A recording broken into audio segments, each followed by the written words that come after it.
water as well as we go. Now, so greetings, everyone.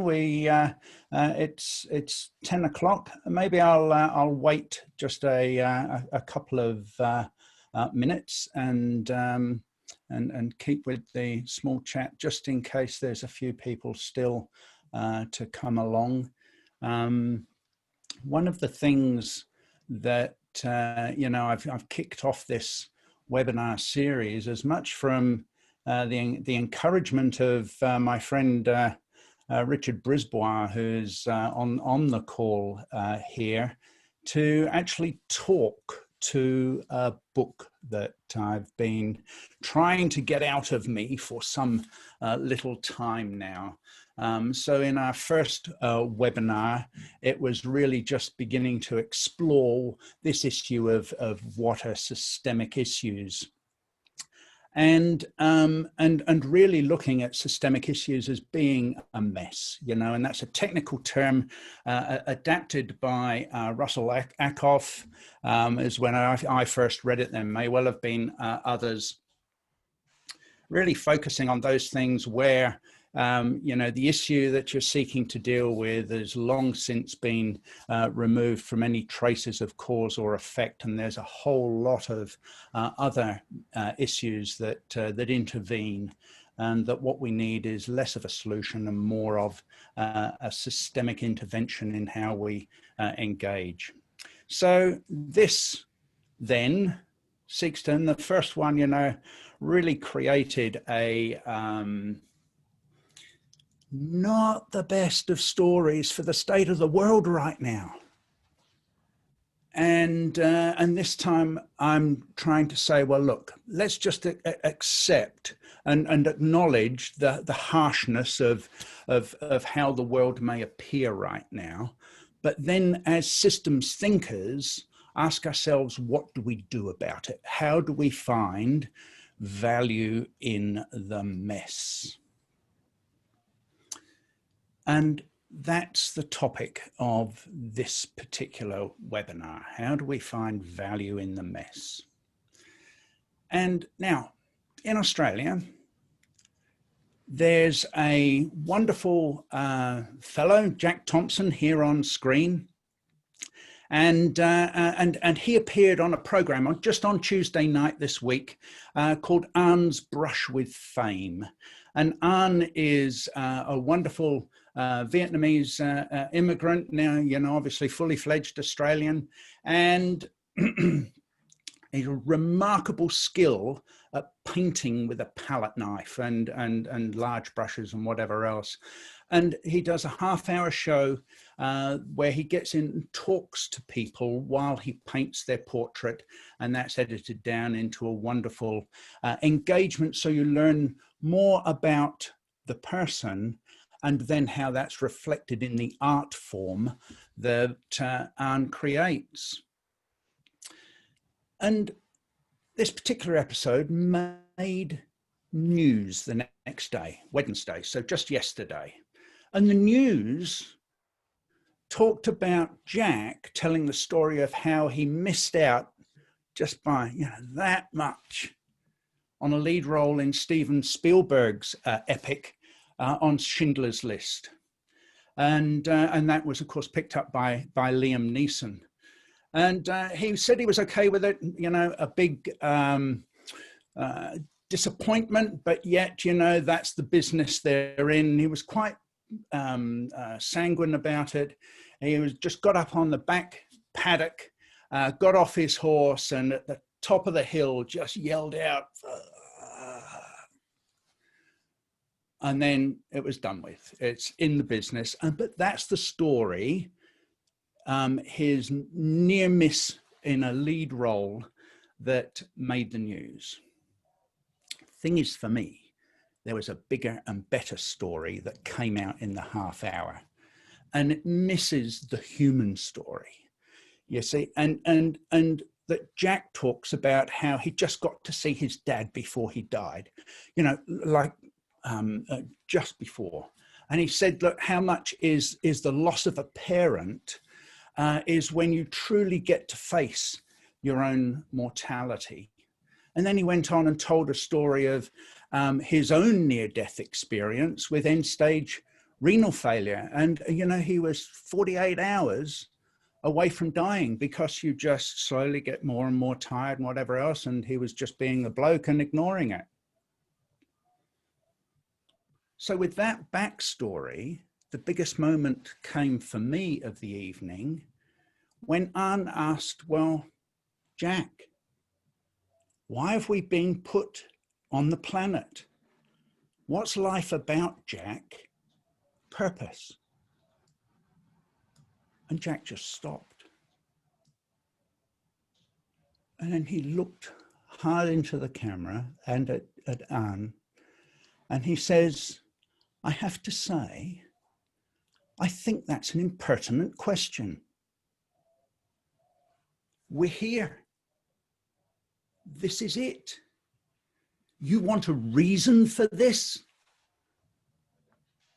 You want a purpose for this? How arrogant. He said, life itself is a joy.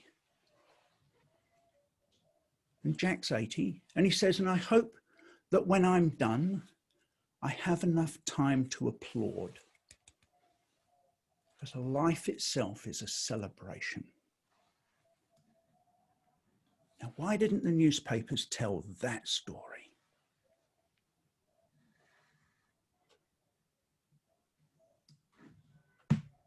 Jack's real value in the mess that is life. It's because newspapers, like the rest of us, have been imbued with 350 years of reductionism.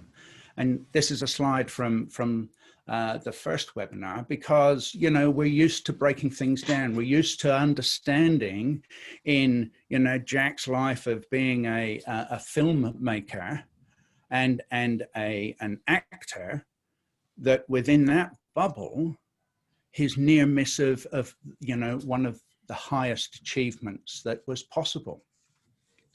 And that we look at hierarchy and how things, you know, relate in higher and higher levels. We look at control more as power over things rather than power with things. And if there's a problem, by God, we'll find a solution, right? Like climate change. Heavens above, how many times have we heard, just look at the technologists that are going to save us?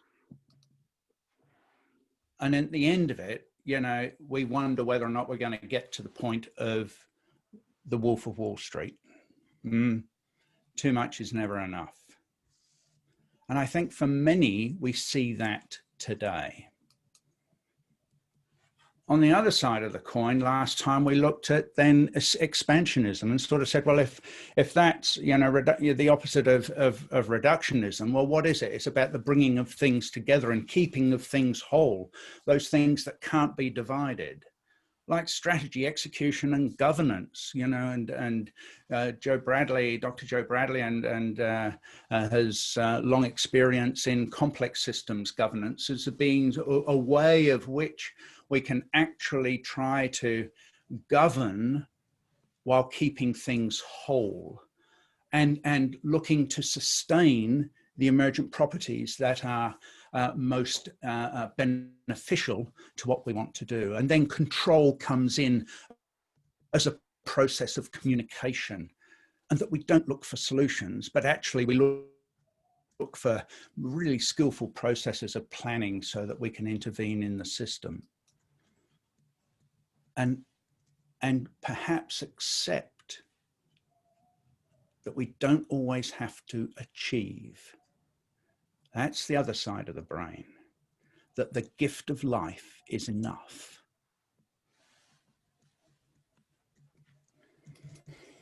And of course, they come together in holism, and we had a quick look at that. But really, the question is, so what do we do about it?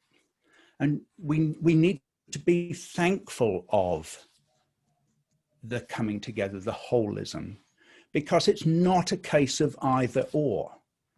And here's Jack Thompson again, right? With renal failure comes 5 hours a day, 3 days a week, of dialysis. Quite a painful, you know, not less than inconvenient, but a life-giving. And Jack's looking at this from the perspective of the life that it gives him.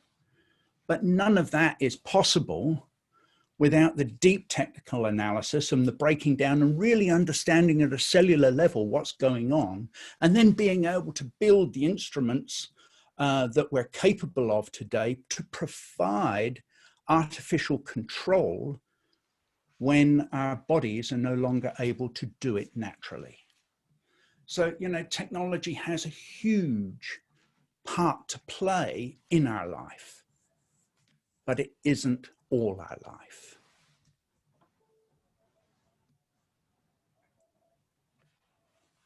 And it comes down to then to the question of then, how do we find value when we're in a mess? And heavens above, you know, and this is only a small sample of the mess of issues that are systemically indivisible in many respects. And we're seeing, you know, particularly like in politics today. What have we seen this week in Australia? Well, we knew that the Treasury was going to release the GDP forecast today. So what happened, and we knew that for the first time in 30 years, Australia would declare that it is in a recession. So what happened in the political game? It tried to really hone in, well, not tried, it actually honed in very tightly on that state of Victoria where the latest outbreak had occurred, and said, in not so many words, it's your fault. So the whole politics of blame and who's accountable, as opposed to thinking about who's responsible, and forgetting in the middle of all of this that political survival is very much driven by self-interest, not so much by aged care. And we've seen an Prime Minister this week lecturing in England, and basically saying, well, but look who's dying. It's only the old folks, you know. And is that really worth the economic hurt that we're copying right now? And you go, how arrogant. Is this what these people repay for building the world that we now enjoy in many respects? And there is a lot to like about the world, despite all that I was saying last week. And that's just part of the mess. So what do we do about it? And if we're trying to take a holistic approach, well, imagine a bloody mess. Let's try and be a little bit countercultural, because our cultural view would be rush to action, find a solution, crack on, but imagine a bloody mess. You know, major trauma, big field, in fact, New Yorkers, of course, don't have to imagine it. They've experienced it, as have many others that have been through. But as paramedics, as I worked with the Victorian Ambulance Service, as paramedics, their training, constant training is this: if you see an injured person, you treat an injured person. But if you're facing a bloody mess, you have to put your training aside and actually then, as first on the scene, step back and go, hell, we need help. So how are we going to manage the site, and who are we going to get in to help? So site management and logistics, communications, and then they can begin triaging the scene. So what they're doing, and they have to practice that virtually, because they, you know, typically don't get, thankfully, a lot of practice at big bloody messes. And it reminds us too of Warfield's law, and I'm jumping ahead of myself. We're actually seeking to manage the cognitive complexity of the situation first. And from a holistic point of view, this is really important. And Warfield's, he wrote 20 laws of complexity, and almost broke his own law of trying to keep it within a headful. But he says that if you fail to manage the cognitive complexity first, then basically you're setting yourself up for bad outcomes. And if you remember last week, I'd heard the same in different words from the senior intensivist in Wellington Hospital, who said, Richard, bad health policy is more dangerous to my patients than the flesh-eating bug. So managing the cognitive complexity and the holistic approach is crucial. So but then what do we center on? Well, we need to center on value and basically know what matters most. What do you really give a damn about? And how have you conceived it? How do you contribute to it? And how do you count value as being three things that we need to keep in mind?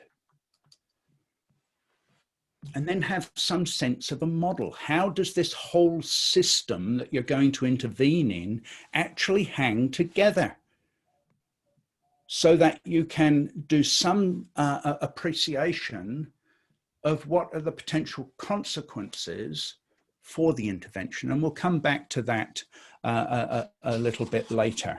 As Joe certainly would appreciate, those who are familiar with the Conant-Ashby law, states really that a good regulator of a system is a model of the system they're regulating. And all leaders are regulators, small r regulators, even if they're not big R. So let's just have a look at this then.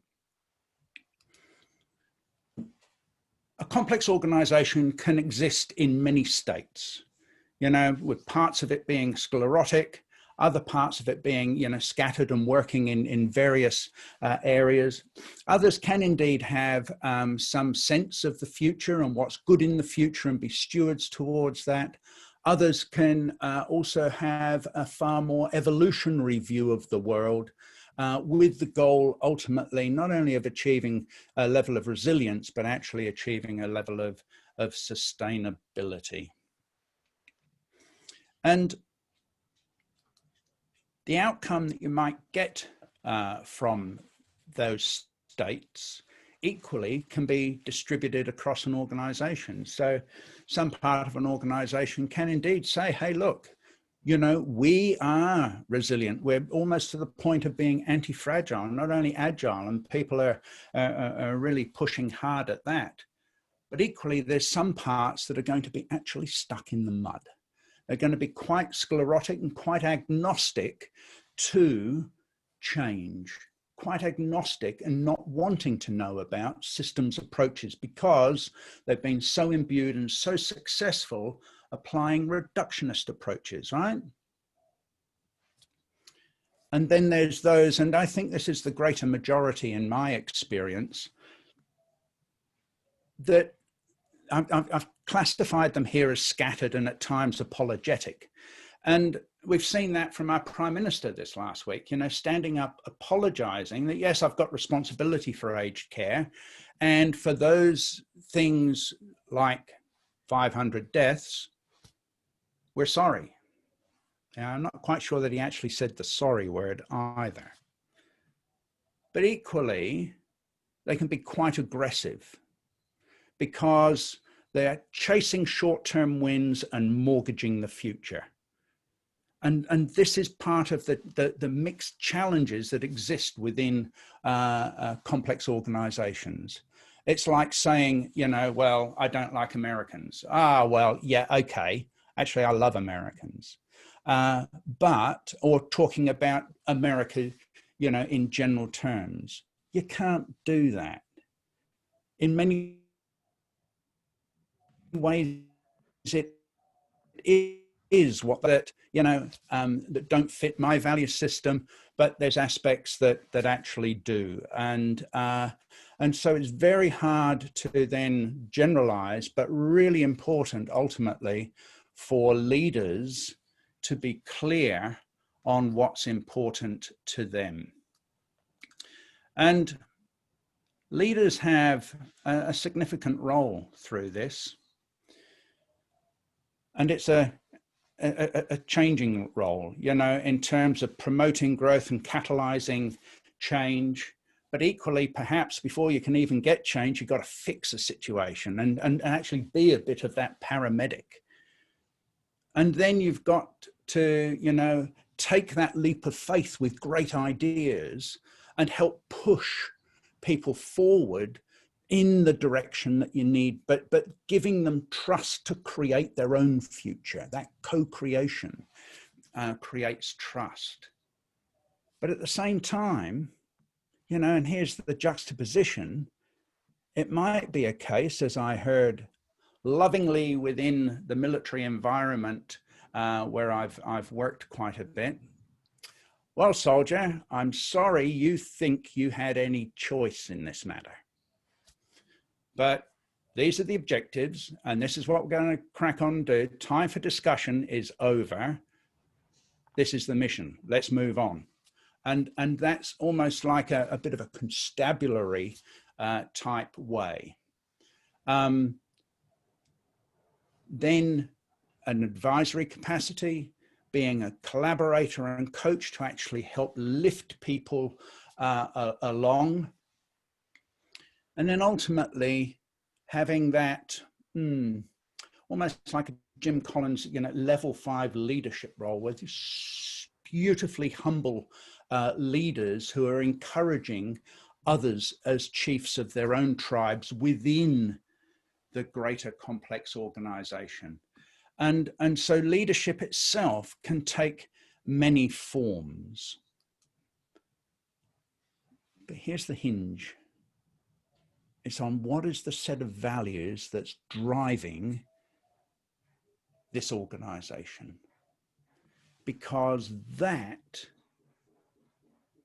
is the anchor rope, if you like. You cannot jump from scattered to systemic if you have absolutely no value model, you know. And if profit is your value model, declare it, right? But let everyone in the organization know that. You might find a few leave, but there's many that do that.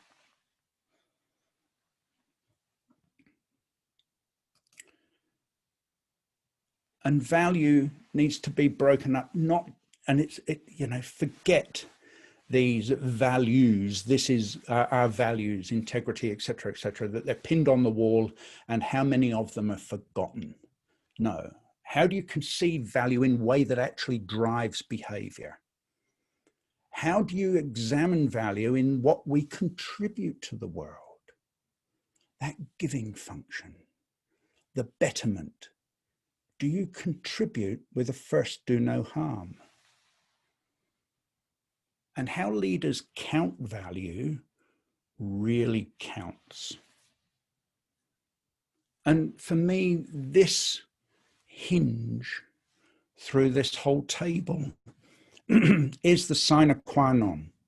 If we are to deal with a mess of systemic issues, then we need to have a clear attribution for what we value, whether that's in aged care, in health, or any of the other domains that are of greatest interest. And of course, I'm getting older, so aged care is becoming much more front of mind.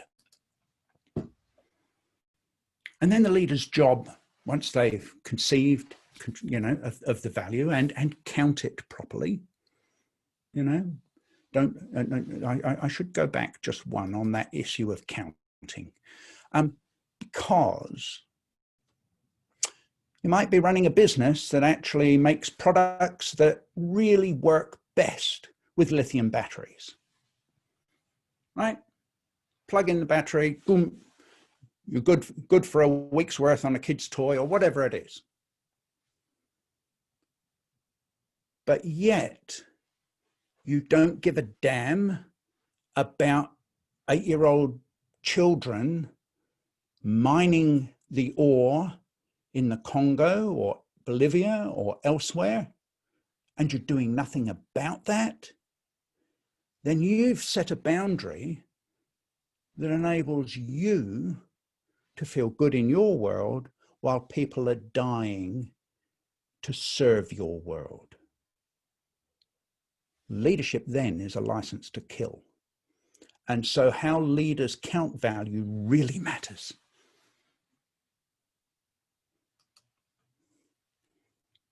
So knowing that, and there's the gravity of why value is really important. So then a leader's job below the line, how do we help people find value? And above the line, move across, Richard. How do we help people amplify value? Right? Because they found it, they're working it. And now we're getting into, are there better ways? Should I be talking to Dr. Joe Bradley about complex systems governance? You probably should.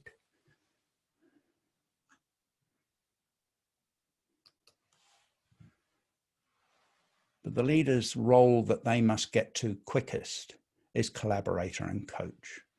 Really getting a deep awareness of what it takes to achieve this state. Really getting a deep awareness of how to manage these concurrent outcomes in an enterprise to move more of those outcomes up in towards the agile and anti-fragile. And how indeed to role model collaborative and coaching behavior in the other leaders that are running other parts of the organization that are a little scattered nor a little sclerotic right now.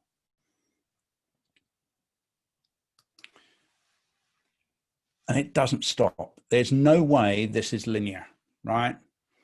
That there's a constant feed around in the cycle that you want your catalysts to be, look to the creators, to counselors, being able to provide advice to others and being able to shift modes between their leadership frames of reference all around values. And in many ways, going through what Professor Chris Argyris talked about was double loop learning. And it's these governing values that are absolutely crucial. And here's the leadership role that wraps around how you react, single loop learning, and how you adapt or adjust your governing values given the changing state of the world and the state of the business or the state of the organization. And it's through that then that we'll find increased awareness, a much more unity and wholeness around this, and a deeper worthiness, that sense of qualities that of living the values that the company has conceived, that it contributes, and that it counts. Now, I nearly always find a way of bringing this slide into the presentation. So it moves from the reductionist one best strategy approach, right?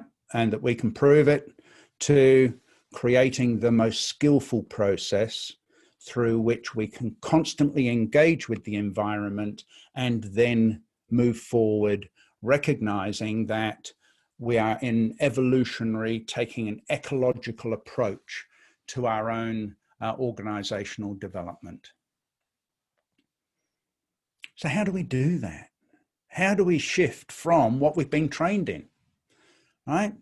From, okay, we got an issue, let's brainstorm, let's have a crack on and get some divergent thinking on, get some remarkable people in here, tell us, list our options, and then go, okay, now we've got to decide, choose, make a decision. Oh, and can I have that done by yesterday, please? Because we've got a profit forecast to deliver by tomorrow. And you go, wow. Instead, let's look at how we can open up the analysis and do a bit of synthesis in the middle and look at the relations among the parts while keeping the whole together. And that gives us to looking at this issue of emergence. And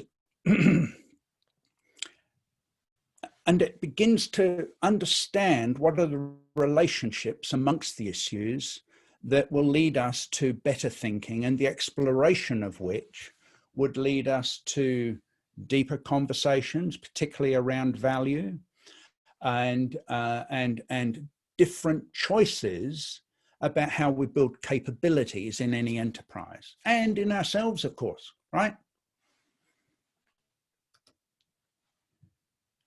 But deeply, we'd look at future consequences before we converge on an answer. You know, there's a North American tribe, I think it was the Cherokee, I could be wrong on that, that actually goes through, you know, any council where they're seeking to make significant change to the way in which the tribe operates, have a conversation around what it means for 7 generations. Now, we're struggling in today's world, frankly, to have a conversation about what this means tomorrow. And that's such the bias to, you know, profit, market forces, and the like. But what if we were to give some thought to what it meant for my children, one of which is on the call, what it meant for her children, 2nd generation, and their children, and so on? To what extent do we perceive the decisions that we might make now creating harm in the future? What a wonderful conversation. It's not evidence-based policy, but it's a conversation that is sadly missing from much of what we do today. And then in here, let's have a look at, well, where did those issues come from? What is it in what we're trying to do and what we perceive as our options that are, you know, exacerbating hurt from the past? And I can only think here, you know, and it's not just with regard to First Nations issues. Although in Australia, by jingo, we do really well to have a lot of truth-telling over the past 250 years about the impact of white decision-making on a First Nations people that survived and in an ecological way in this country for 60,000 years. We continue in this country to clear fell timber at 140 square meters per second. We're destroying the country that these First Nations people have deep connection to. Rio Tinto. Oh, we're so very sorry. In mining iron ore, we sort of blew up 46,000 years worth of caves and drawings and artifacts and so on, but sorry about that. It's just appalling. So imagine the synthesis that's required to bring that part of the community along. And imagine that the same exists in some way in every single enterprise. Maybe not to that depth, but it needs consideration about the connections from the past. And as these are brought together, the relationships amongst the issues, how do they relate to value? And there's many ways in doing this synthesis that I won't be covering today that really help people who are not familiar with systems approaches to manage the thinking and manage the cognitive complexity within the emergent paradigm. And you've only got to ask. Even, you know, engineers that might be in your organization, psychologists, medical people, they're all trained in thinking about the whole. They're all trained in building sustainable solutions. They're all trained with grappling with data that don't quite fit. And they can be a real help to management decision-making. And we'll explore a bit more of that as we go on in other webinars.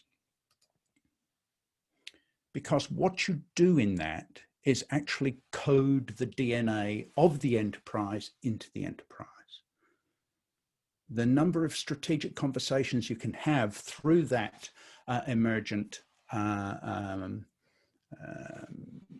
conversation actually changes the way people think, changes the way people ask questions. You get better questions, changes the way people respond to go, maybe if we don't pay attention to climate change, we'll go bankrupt.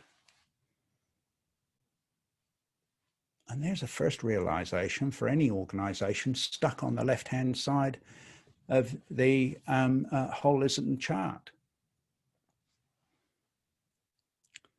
It impacts the DNA, the way in which we do this. And as we learnt last time and heard from Larry Kennedy at Incosi, culture has passed its tipping point. And I won't retell the story. Suffice to say that from his exposure to the Apollo program and later to the Challenger disaster, he cast the NASA culture had changed from, in the Apollo days, is it safe to fire, safe to fire, safe to fire? And anyone could have said no. And they would have started again, right? Fixed it and then postponed it. And that would have been okay, because their mission was to send a man safely to the moon and return him safely to Earth. In the Challenger case, it was a case of, it's our goddamn rocket and we'll fire it when we're ready. Now, there's a whole lot more behind those, but there's such a shift in the culture change. And I think it's illustrative of cultures that have changed from the 60s and 70s through to the 80s and 90s in large-scale organizations as well, and typical of the systemic issues that we face. And Larry's message was, don't rush past the facts to get to an outcome. Well, I want to borrow that statement. And in this context, where value is the anchor for getting a shift towards systemic intervention, for getting the shift of focus onto the things that matter most, that enable us to create good interventions, then don't rush past value to get to an outcome. And in my next 3 webinars, they'll take one of these circles each. What's value conceived? What's value contributed? And value and how it's counted. And I look forward to talking over the next 3 webinars to each of those. Because ultimately, I think what we're after here is genuine progress, where we understand the finite resources on this planet. We understand how we can make genuine progress in what we use of those resources versus what good we're doing also to advance humanity and get a better triple bottom line. So what I stand for is continuous learning in next generation leadership and governance, and indeed looking, for ways to unify the political, social, and technological aims. Professor Dennis Meadows said that he feels sustainability is no longer achievable, and the best that the world could hope for is resilience, that we've passed the point of being able to achieve sustainability. Whether, and he's probably a better judge of that than me, but whether or not that be the case, it's pretty good keeping these 17 goals in mind when we understand systemic issues and what we want improved on the nature of this world. And what I do, a little bit of writing, some master classes, and mentoring. And if we're not already connected, I'd be delighted if we could. So that brings this particular presentation part of the webinar to a close in a little more timely manner than last time. And I'm happy with us, Trinza, opening the mics. I see in the Q&A box, Joe's come up with a question. Joe, I would be disappointed if you hadn't. And happy to either have questions or tell us what you're thinking and feeling about the state of the world right now, and how indeed you think we can find value in the mess of systemic issues that we're dealing with. So, answer live. How do you count? How do you count in the governance realm rather than the delivery realm? And I'm willing to defer answering that question because I hadn't seen your slides. No, of course. And of course, your next 3 topics will begin to answer that question. But yep. But this is, of course, a struggle, as you know. People can count bullets. They can count. The kick and count is really easy when you're counting objects. It's a lot harder when you're counting value, and it's much harder when you're counting governance. And so that's where is really the biggest gap in the governance model.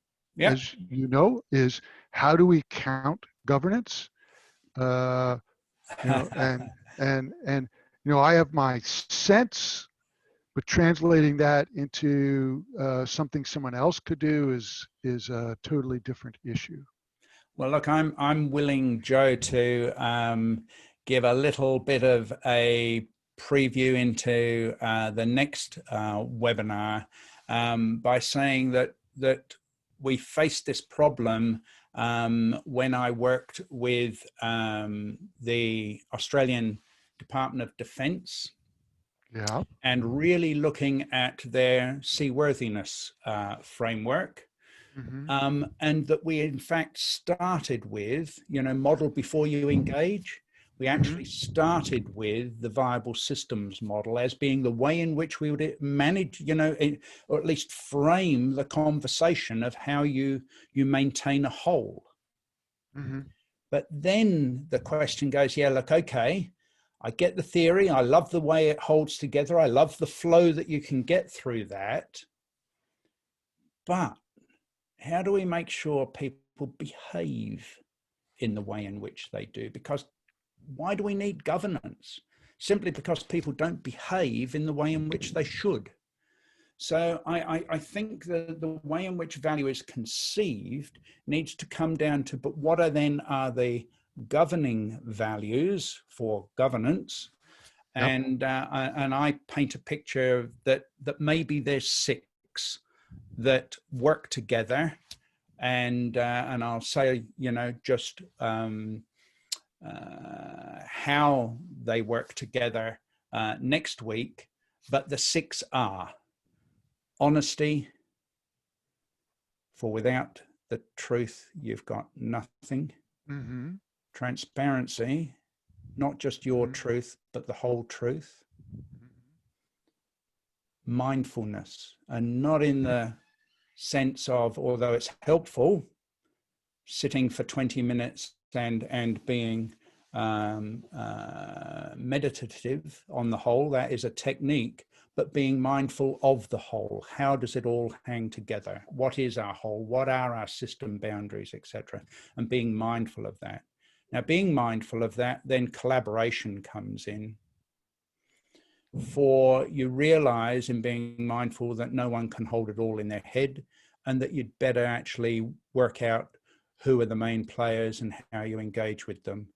And then accountability. And you can't get to accountability without those other four. And accountability, not in the sense of, Bradley, you're in charge of aged care. You might be, but what I mean is, Joe, did you do what you said you would do?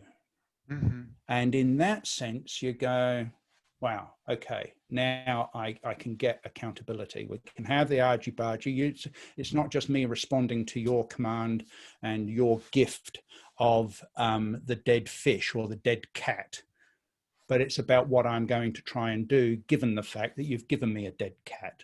And that's what I'm accountable for. And then finally, respect, because in the middle of these systemic issues, things are going to go wrong. And when they do, I would like that people respect that I come to work with best of interests, and that I've been mindful of the whole, and that I've told the full story. And in the midst of all that, there is some bad news. Don't shoot the messenger.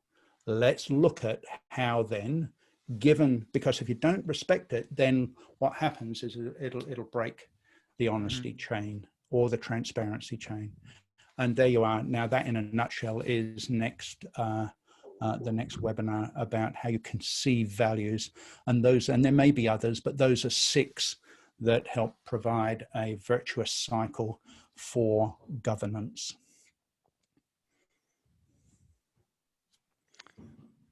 And those are superb. I'll have to draw the picture of the cycle.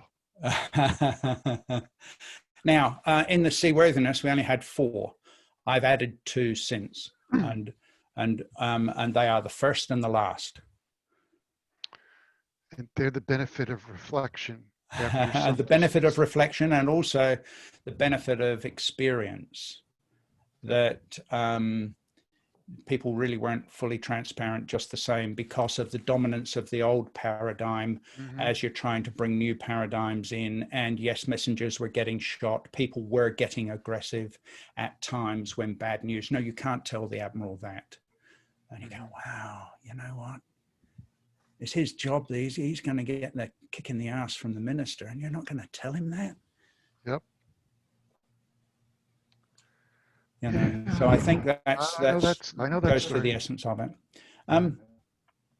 Richard, Gia, Lupa, any thinking? Oh, Richard, I see you have your hand up. Sorry, apologies. Please do come on. It's a virtual hand. There's a little blue hand, and I wonder what's that all about. So I'm going to try and formulate it as a question. If indeed it is a mess, and by that I think we take it to mean that there are embedded causalities and complex causalities, then I got stuck on this idea of managing cognitive complexity. Yep. And I got stuck, I'll admit my ignorance. I got stuck with this idea that it is only about cognition. If indeed the system is complex and the causalities are embedded, it's very likely that we will not get to the end of each and all of these causalities. That is true. So relying on cognition might actually be the first radical sin. And having a predisposition in admitting that cognition will not get to the end and all of the complexities, it seems to me, might be a requirement to be successful in addressing complexity. I said I would couch it as a question, and the question hasn't come yet. And I wonder about the following, and I hope it's a connected idea. When you speak of emergence, I worked with a chap at McGill University called Henry Mintzberg. Oh, yes. Who works in the field of strategy, and his view of emergent strategy, I don't think he would agree with what I'm saying now, but I'm extrapolating. Emergent strategy is what we discover our strategy was when we look back at the series of decisions we have made. So in a way, what he's suggesting is that there's something beyond cognition that can only be discovered in hindsight. He's not known to be a phenomenologist, mm-hmm. but there seems to be a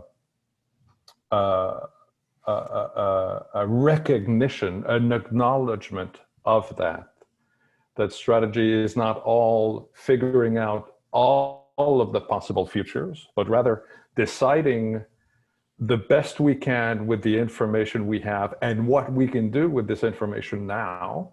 Yes. And then looking at the pattern of our decisions over time might reveal what else it is that we perceived that might not just have reached the level of cognition. Yeah. So am I reading too much? Am I reading too much into this? I'm afraid that cognition might not be enough. Well, it depends on the boundaries you put on cognition. Mm-hmm. If what you mean is that, that with enough cognition, we will, get to understand what is the best possible answer and the way to go and the choices that do indeed take us to a point of no harm, then that's not the intention. It's really, structuring the awareness as much, so in some level around the stages model. Well, okay, what's the concrete things that we do know? What are the, and that we can apply unitary approaches, mm-hmm. Where the currency is calculation. What are the more subtle things that we sort of know, or we've got a gut feel about, or the like, noting that despite all of the data, the cognition says that we will make an emotional decision 13 seconds ahead of actually voicing what appears to be a rational decision. Mm-hmm. So that then calls for really a pluralist approaches where the currency is judgment. And then there's the level of cognition that's almost meta-aware that goes, but actually those two approaches in and of themselves, suffer from paradigmatic thinking. And what's the more, meta-aware, and can we create our own paradigm and borrow from those other bits, the methods that might work, and how do we stitch it together in a skillful process to actually help us create our own paradigm from which our own differentiation may come. So and I think the cognition that the likes of Maturana and Varela talk mm-hmm. about, two biologists, really is about that to match their thesis on autopoiesis on self-creation. Now, I know there's some people that want to kick that autopoiesis theory into touch. I personally am in love with it. I'll declare my, that it's influenced me to that degree. But the challenge is in doing that synthesis, are we aware of what cognitively aware of systems approaches that enable us to deal with multiple worldviews? Mm-hmm. Well, there are. And who's aware of them, and how can we engender that methodology into our own paradigm? And there's multiple methodologies that help to do that. And therein is the challenge for the strategist and the leader, is indeed to create a skillful process, but then deal with that skillful process, not as though it's now a unitary process, but as an ecological process. Or that's taking us in the wrong direction, you know, and not just looking at, you know, the progress we've made over time, but actually the progress at any point in time, so they can actually get down into those, you know, almost like the second derivatives, at least, of thinking, and say, is this a trend that we should be concerned about, or not? And that's where, and that'll come with some combination of unitary, pluralistic, and almost coercive approaches into the cognitive whole, which means organizationally, the challenge is to create the organizational brain, right? The brain of the firm after Stafford Beer, that's equivalent of the complexity of the 1,000 brains that exist in the firm. And being able to manage that. You know, our colleague, Chuck Keating, you know, often says that whatever your project, whatever is the intervention you're trying to deal with, the team that you've got managing and engaging in that intervention is itself more complex than the intervention. So therefore, really, you know, that business of being able to create an ecological process for strategy. And I must admit, I used Mintzberg a lot in my own strategy work, and particularly in my thesis, because I thought he was really, at one point, and I criticized him for it in there, and when he did Strategy Safari and looked at 2,000 different ways of doing strategy and authors and the like, and then came down to a synthesis of 10 schools of thought. And I go, wow, all you've done in this, and it's good, right? But all you've done is give us 10 ways of thinking about strategy. And when we're looking for integrated strategy, you actually ignored the work of your colleague down the road, Professor Stephen Hart, of integrative approaches to strategy. Right. And you go, well, why did you do that?